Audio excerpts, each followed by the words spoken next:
दोस्तों, विशाल पर्वतों की तलहटी पर एक छोटा सा गांव था जिसमें एक शेरपाह रहता था, अर्थात एक पर्वतारोही रहता था।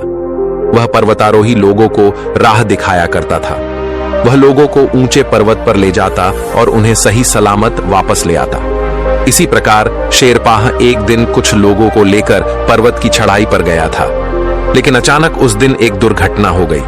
उस शेरपाह के पैरों में गहरी चोट लगी और उनके एक साथी की जान भी चली गई, जिस कारण उसे बहुत तकलीफ हुई और वह शेरपाह अपने आप को माफ नहीं कर पा रहा था। उसके बाद से वो सिर्फ कभी भी ऊंचे पहाड़ों पर नहीं गए, वो वहीं पास में रहकर एक छोटी सी दुकान चलाने लगा। देखते ही देखते समय बीतता गया और अब वो शेरपाह का लड़का भी जवान होने लगा था। वह भी अपने पिता के साथ उस दुकान पर पिता का हाथ बंटाया करता था। वह अपने बचपन काल से ही लोगों को पहाड़ की चढ़ाई चढ़ते देखता और उनके बारे में बातें करते सुनता कि पर्वत शिखर से दुनिया अलग दिखती है। इसलिए उस लड़के के मन में भी हमेशा उस पहाड़ को चढ़ने की लालसा रहती थी। लेकिन जब भी वह अपने पिता से कहता, पिताजी मैं भी इस पहाड़ पर चढ़ना चाहता हूं, मैं भी जाकर वहां की दुनिया देखना चाहता हूं, तब उसके पिता उसे हमेशा मना कर देते और कहते, बेटा ऊपर जाने में बहुत खतरा है, वहां बहुत जोखिम है, वहां तुम्हारी जान भी जा सकती है, पहाड़ों पर कुछ भी हो सकता है, वहां बहुत चलना पड़ता है, बहुत मेहनत करनी पड़ती है और इन बर्फीले पहाड़ों पर तुम्हारा पैर भी फिसल सकता है। तुम उन लोगों की बातों में मत आओ, तुम यहीं रहकर आराम से अपना जीवन बिता सकते हो। जब भी वो लड़का अपने पिता से ऊपर चढ़ने की बात करता, तब तक उसके पिता वहां जाने से उसे रोक देते। एक दिन उस लड़के ने यह ठान लिया कि मुझे जीवन में कम से कम एक बार उस पहाड़ पर चढ़कर देखना है, मुझे यह खुद महसूस करना है कि वहां की दुनिया कैसी है, नहीं तो मैं पूरे जीवन भर केवल इस दुकान पर ही रह जाऊंगा। मैं केवल लोगों के मुंह से यही सुनता रह जाऊंगा कि पहाड़ की दुनिया ऐसी है, पहाड़ की दुनिया वैसी है, लेकिन मैं उसे कभी देख नहीं पाऊंगा। जबकि शेरपाह को लगा कि उसका बेटा उसकी बात नहीं मानने वाला, तो उसने वहां पर जाने के लिए हामी भर दी और अपने बेटे से कहता है, बेटा ठीक है, तुम जाना चाहते हो तो जा सकते हो, लेकिन मेरी एक बात हमेशा याद रखना, यदि तुम्हें कोई परेशानी हो तो वापस उल्टे पांव घर लौट आना। अपने पिता की आज्ञा पाकर वो लड़का अपना सारा सामान लेकर सबसे पहले उस पर्वत के नजदीकी शिविर तक जाता है। यह सभी का आखिरी पड़ाव होता है जहां से लोग चढ़ाई शुरू करते हैं, जहां पर लोग पहली और आखिरी बार रुकते हैं और जहां पर लोग पर्वत से नीचे उतरकर पहली बार विश्राम करते हैं। उस लड़के ने उसे शिविर में काम करना शुरू कर दिया। यहाँ पर रहकर उसे और भी लोगों से उस पर्वत के बारे में जानने को मिल रहा था। यहाँ पर रहकर उसके दो काम पूरे हो रहे थे। पहला तो अपनी यात्रा के लिए कुछ पैसे जोड़ पा रहा था और दूसरा वो आते जाते लोगों से वहां की यात्रा और शिखर के बारे में जानकारी हासिल करने लगा। देखते ही देखते करीब 2 हफ्ते बीत गए और 2 हफ्तों के बाद जब उसने पर्याप्त धन इकट्ठा कर लिया तो उसने तय किया कि वो अगले हफ्ते ही यात्रा प्रारंभ करेगा। लेकिन जब उसने कुछ लोगों से बात की तो उन लोगों ने उस लड़के से कहा, बेटा यहाँ का रास्ता बहुत कठिन है, तुम दूसरे शिविर पर जाओ, वहां से तुम्हें चढ़ने में आसानी होगी। लड़के ने उन लोगों की बात मान ली और इस शिविर को छोड़कर दूसरे शिविर पर जा पहुंचा। यहाँ पर भी वह तरह तरह की यात्रियों से मिलता रहा, लोगों से बात करता रहा और उसने वहां की कई कहानियां भी सुनी, नए नए रास्तों और शिखर के बारे में तरह तरह की जानकारी हासिल की। फिर एक दिन बस सुबह सुबह अपने मार्ग पर आगे बढ़ चला। जब उस पहाड़ की चढ़ाई कर रहा था तभी रास्ते में उसे एक अनुभवी शेरपाह मिला जो वहां पर बैठा हुआ था और वह करीब अधेड़ उम्र का था। उस अनुभव शेरपाह से लड़के की मित्रता शिविर में ही हो चुकी थी। तभी वो अधेड़ उम्र का आदमी उस लड़के से पूछता है, बेटा तुम उल्टी दिशा में क्यों जा रहे हो, तुम्हें तो सीधे दिशा में जाना चाहिए।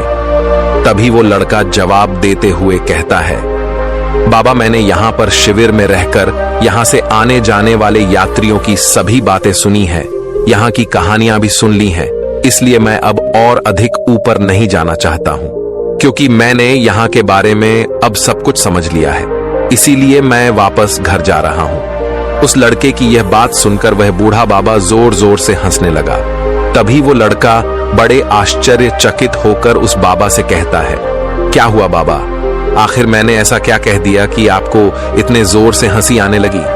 तभी वो बूढ़ा बाबा उस लड़के से कहता है, बेटा, पहाड़ों और रास्तों को समझा नहीं जाता, बल्कि उन्हें अनुभव किया जाता है, उनका आनंद लिया जाता है। आगे वह बूढ़ा बाबा उस लड़के से कहता है, बेटा, तुम ही एक पल के लिए सोचो, आखिर एक इंसान पहाड़ की चोटी पर क्यों चढ़ता है? क्योंकि वो इंसान खुद को बेहतर तरीके से जानना चाहता है। वह तो खुद की कमियों को जानना चाहता है, तभी तो वो खुद की यात्रा पर निकलता है। और जो खुद की यात्रा पर निकलता है, वो इंसान कहीं पहुंचता नहीं, बल्कि वह भीतर से पूरी तरह से बदल जाता है। वो लड़का उन बूढ़े बाबा की बात बहुत ध्यानपूर्वक सुन रहा था। तभी वह बूढ़े बाबा उस तरीके से कहते, बेटा, ये यात्रा किसी भी इंसान के लिए बहुत महत्वपूर्ण होती है, लेकिन इंसान इस यात्रा में दो गलतियां करता है। पहली गलती यात्रा शुरू न करना और दूसरी यात्रा खत्म न करना। आगे वो बूढ़ा बाबा उस लड़के से कहता है, बेटा, मैं तुमको कई दिनों से देख रहा हूं। शुरू में तुम बहुत उत्सुक थे, बहुत उत्साही थे, लेकिन अब तुम्हारे अंदर वो उत्सुकता नजर नहीं आता। आखिर तुम्हारे भीतर का वो उत्साह कहां गया? तुम इतने उत्साह के साथ इस पर्वत पर चढ़ाई करने आए थे, लेकिन आज देखो, तुम वापस घर क्यों जा रहे हो? क्या कोई बात है? क्या कोई ऐसी बात है जो तुम्हें यह करने से रोक रही है? उन बूढ़े बाबा की आवाज सुनकर वो लड़का भावुक हो गया। उसकी आंखों से आंसू बहने लगे। वह उस बूढ़े बाबा से कहता है, बाबा, मेरे पिताजी भी एक शेरपाह हैं। वह पहले लोगों को इस पहाड़ पर ले जाया करते थे और उन्हें सही सलामत वापस भी लाया करते थे। लेकिन एक दिन एक दुर्घटना घट गई। उनका पैर फिसल गया, जिसके कारण उन्हें पैर में बहुत गंभीर चोट आई और उनके साथ उनका एक साथी भी मारा गया। इस प्रकार उस लड़के ने अपने पिता के साथ बीती हुई उस घटना के बारे में उस बूढ़े बाबा को सब कुछ बता दिया। वह बूढ़ा बाबा उस लड़के की सारी बातें ध्यानपूर्वक सुन रहा था और फिर उस लड़के से कहता है, बेटा, तुम्हारे पिता बहुत ही बहादुर थे, लेकिन अनजाने में वो तुम्हारे अवचेतन मन में उन सभी डरों को बैठाते जा रहे हैं, जिस डर से तुम्हारा कभी कोई भला नहीं होगा। तुम इस डर के कारण कभी अपने जीवन में आगे नहीं बढ़ पाओगे। ये डर तुम्हें पल पल कुछ भी नया करने से रोकता रहेगा।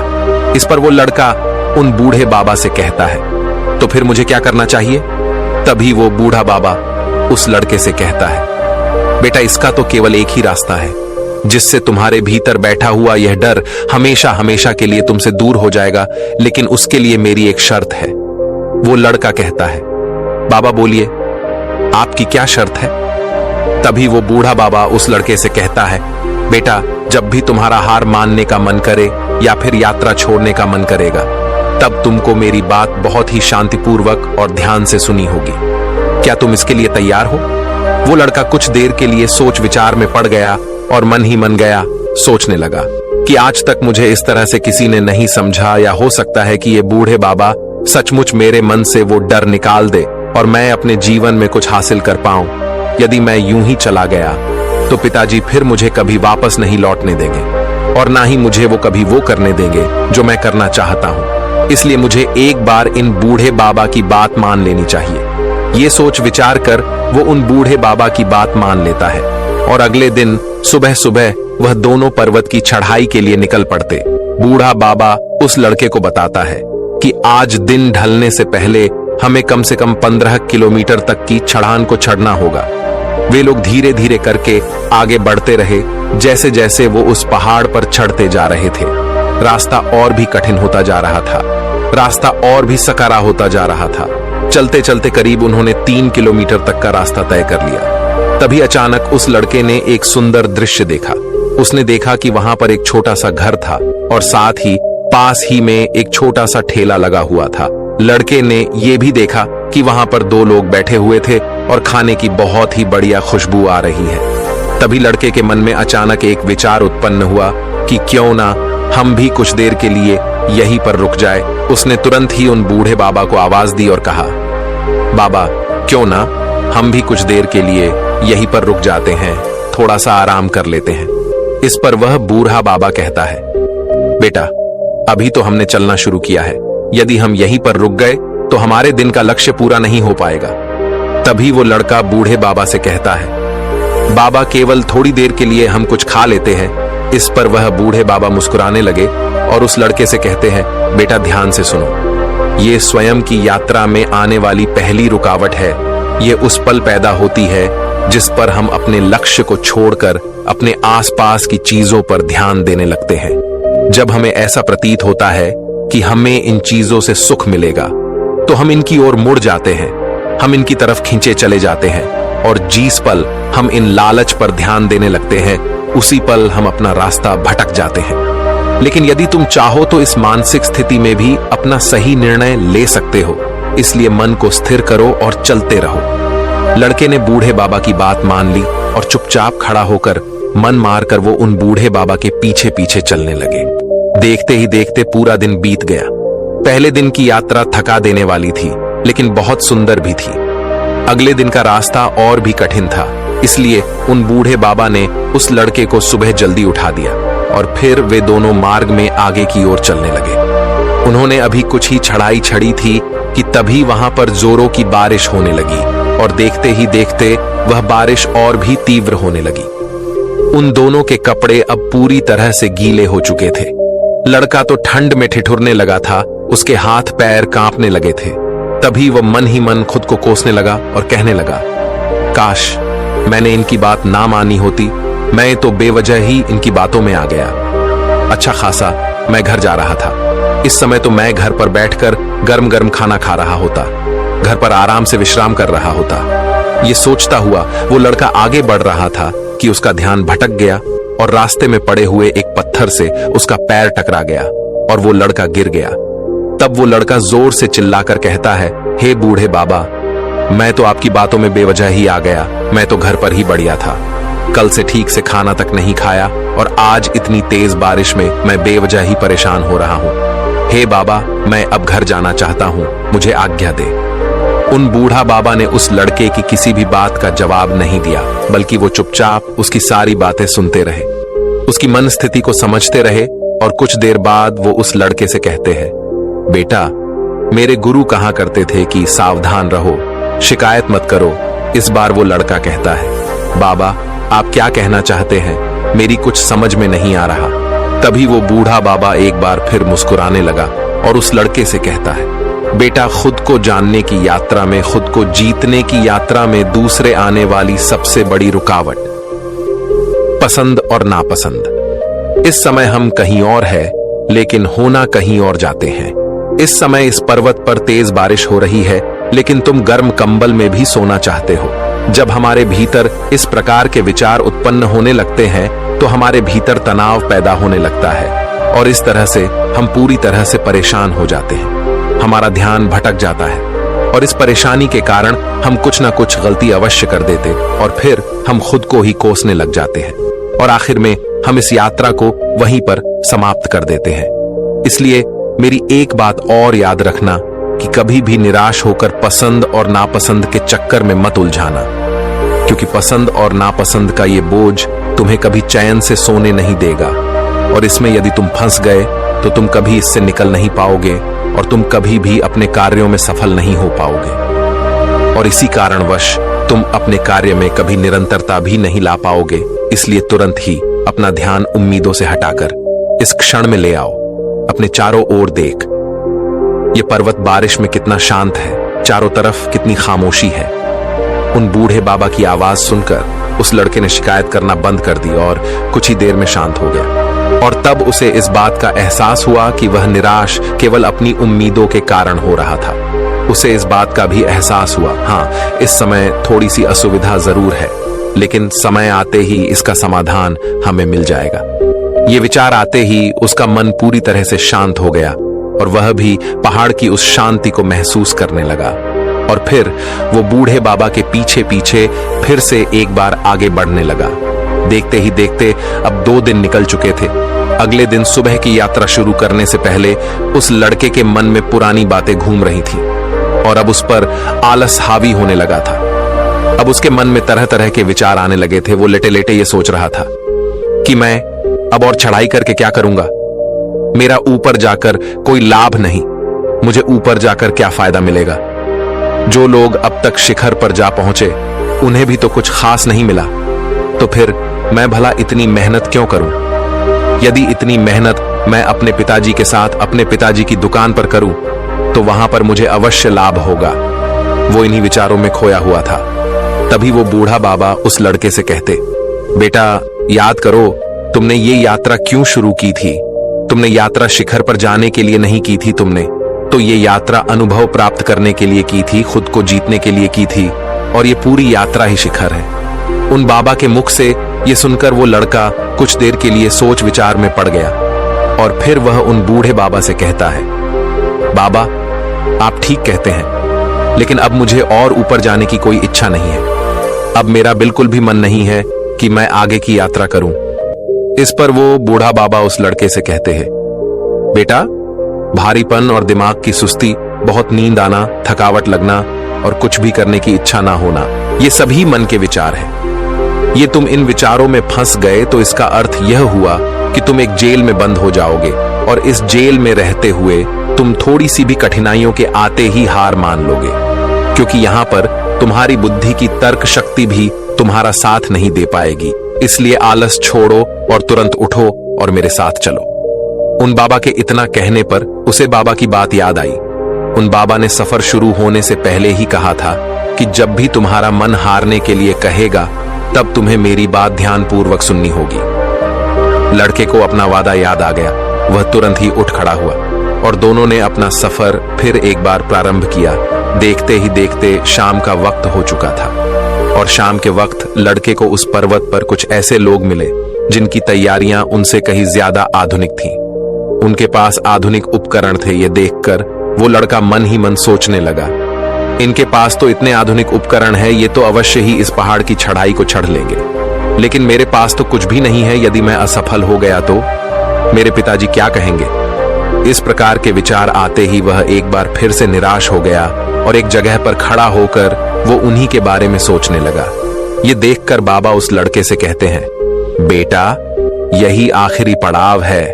ऐसी मानसिक स्थिति में हमारे ऊपर संदेह हावी हो जाता है, हमारे भीतर तरह तरह के सवाल पैदा होने लगते। क्या मैं ये कर पाऊंगा? यदि यह मुझसे नहीं हुआ, यदि मैं असफल हो गया, लोग क्या कहेंगे? ऐसी स्थिति में आते ही हमारी यात्रा धीमी होने लगती है और हम खुद पर संदेह करने लगते और हम ये भूल जाते हैं कि हमारा लक्ष्य क्या है। हमारा सारा ध्यान केवल अपनी कमियों पर चला जाता है। ऐसी अवस्था में तुम कभी भी अपने लक्ष्य को प्राप्त नहीं कर पाओगे। इसलिए मेरी एक बात और याद रखना कि तुमने ये यात्रा बेहतर इंसान बनने के लिए की थी, खुद को बेहतर रूप से जानने के लिए की थी। संदेश तुम पर हावी ना हो, इसलिए खुद को बीते हुए कल से झांको और देखो कि क्या तुम कल से बेहतर हुए हो या नहीं। बूढ़ा बाबा उस लड़के से कहता है, तुम्हें बस खुद को जीतना है। हर दिन रात केवल यही सोचो कि आज मैंने कल से बेहतर क्या किया। मैं कल को बेहतर बनाने के लिए एक छोटी सी चीज क्या कर सकता हूं। हर दिन की अपनी छोटी से छोटी जीत को याद करो। बस तुम्हें इतना ही तो करना है। जब तुम अपना ध्यान अपनी जीत में बदलोगे तो तुम्हारे भीतर का वह संदेह खुद ही खत्म हो जाएगा। उन बूढ़े बाबा की बात उस लड़के ने ध्यानपूर्वक सुनी और उसके बाद उसका मन धीरे धीरे पूरी तरह से शांत हो गया। उसे ऐसा लगने लगा कि मानो वो बहुत हल्का महसूस कर रहा है। उसके मन का सारा बोझ अब पूरी तरह से हटा लिया गया। उन्होंने बाबा के पीछे धीरे धीरे एक बार फिर से आगे बढ़ने लगा। वे दोनों एक साथ आगे बढ़ते जा रहे थे। वे दोनों एक दूसरे को अपनी कहानियां सुना रहे थे और इस बीच रास्ते में कई रुकावटें भी आई, जिस दौरान वह बूढ़े बाबा उस लड़के को सतर्क करते और वो लड़का खुद ब खुद सचेत हो जाता। चलते चलते अब वह पूरी तरह से खुद पर यकीन करने लगा था।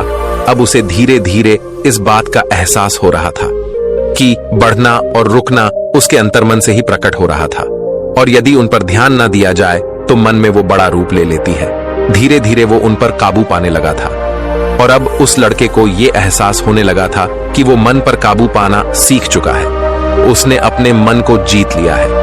अब किसी भी कार्य को कर सकता है, वह किसी भी कार्य में सफल हो सकता है। इस यात्रा के बाद वह पिता की सही में मदद कर सकता है। अब वह बूढ़े बाबा और वो लड़का लगातार यात्रा में आगे बढ़ रहे थे और कई दिनों की यात्रा के बाद आखिरकार वे दोनों शिखर पर जा पहुंचे। शिखर पर पहुंचकर उस लड़के ने वहां पर असीम शांति का अनुभव किया।